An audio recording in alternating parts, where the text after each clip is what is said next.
මැරෙන වෙලාවට දඩි මුඩියේ කලබල වෙලා හරියන්නේ නැහැ. මැරෙන වෙලාවේ කලබල වෙලා හරියන්නේ එක ප්‍රේතාත්මයක් විලාප දීලා ගෙදරට ඇවිල්ලා ඇඳ ගහලා කෑ ගහලා මං හිතන්නේ දුවගේ ඇඟට ආරූඪ වෙන්නේ කියනවා මට මොකද්ද මේ උනේ මට මේ මොකද්ද උනේ කියලා අඬනවා. ඊට පස්සේ ඉතින් මං හිතන්නේ තොවිලකදී මන් දන්නේ ආරූඪ වෙලා තියෙන්නේ. ඊට පස්සේ කියනවා දැන් උඹ මැරුණාට පස්සේ ගෙදර හිටපු ආච්චි උන්දට පින් නැහැ කියලා අඬන්නේ. ඒතර කිව්වා උඹ මැරුණාට පස්සේ 7 දවසේ දානේ දුන්නා. 3 මාසේ දානේ දුන්නා.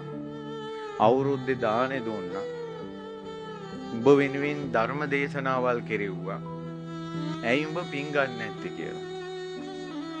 ඒතර මේ බලන්න මේ ප්‍රේතාත්මේ කියන එක මුන්ද ලෙඩ ඇඳේ පණ ඇදදී ඉන්නකොට පිරිත් දාලා අර ගෙදර කට්ටිය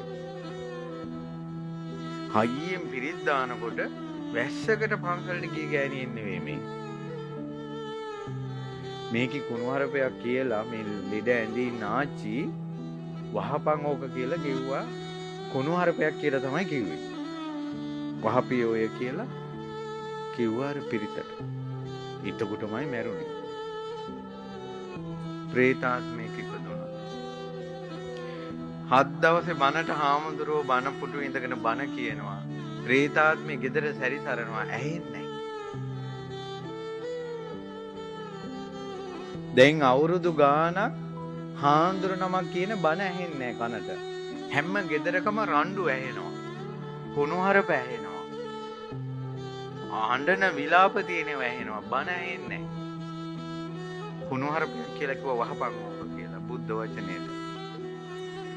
ඒ නිසා මේ පිරිතක් අහ ජීවතුන් අතර ඉද්දින් හොඳට සිහි කල්පනාව තියෙද්දින් බණක් අහලා සාදු කියා ගන්න බැරි උන්දලාට පිරිතක් කියනකොට ඒකට සාදු කියලා අනුමෝදන් වෙන්න බැරි උන්දලාට මැරෙන වෙලාවේ ওই බුදු පිළිම පෙන්න පිරිත් දදා ඉන්නකොට මොනවා කියාගෙන උන් මැරෙනවද දන්නේ නැහැ. දැක්කද?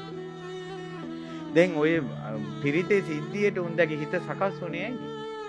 මෙතුවක් කාලයක් ජීවිතේ තුනුරුවන්ට පැහැදිලා නැහැ. අන්න රිසල්ට් එක ආව අවසාන වෙලාව. බණපදයකට පැහැදිලා නැහැ. පිරිත් හඬට පැහැදිලා නැහැ. අවසාන මොහොතේත් වෛරය ආවා.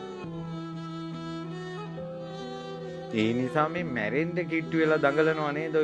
මේ පින්කම් කරගෙන ඉතින් වෙන කරන්න දෙයක්වත් නැහැ ඉතින්. මැරිලා මැරෙන්න පණ ආදිනකොට වෙන මොනවද කරන්නද නේ? නමුත් ඉතින් සමහර වෙලාවට ඉතින් මට හිතෙන්නම් මේ වෙලාවට නිහඬවම ඉන්න එක තමයි හොඳ කියලා. අපිට තේරෙන්නේ ඇයි තුනුරුවන්ට බැනගෙන මැරුණොත් මොන කරච්චලියක්ද මේ පිරිතක් දාලා කියලා බැනගෙන මැරෙනවා කියන්නකෝ. පිරිතට අනේ සාදු කියලා අත් දෙක එකතු කරගෙන මැරෙන එක පිනක් නම් හොඳ තැනක ඉපදෙන්න හේතු වෙනවා නම් බැනගෙන මැරුණොත්.